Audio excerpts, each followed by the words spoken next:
Hey guys, what's up? In this tutorial we're going to show you how you can create a new milestone for your issues and sub-issues on GitHub in 2026. So let us dive into this. So head over to your repositories project and also to the given issue. Let me go with this one here titled item number 1.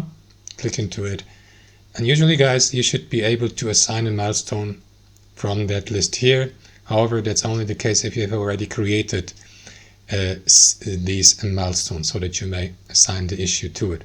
That's not the case. Click into that gear icon here and click into, for example, no milestones were found, as you can see. So I will need to create a new one. Type in, for example, any letter here to start a new milestone and click into that plus button. And after that, simply give it a name, or sorry, just name your milestone first, like milestone 1, for instance.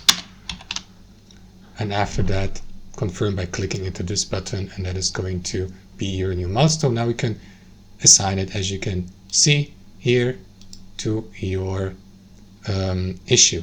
Now you can also customize it by clicking into it, and that is going to redirect you to the milestone settings. So, for example, here you can track the status. You can close the milestone if it has been, if it has reached 100%, add a new issue, edit it, and here, for example, set a due date for, let's say, the due date for this milestone specifically, end of January 2026.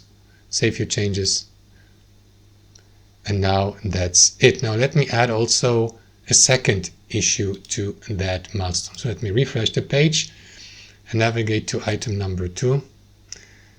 Select the milestone here, assign it, and now you have 2 milestones, as you can see, and the milestone is thus 50% complete. And that's how it works, guys. Thanks for watching. Hope you enjoyed it, got some value from it, and we'll catch you later.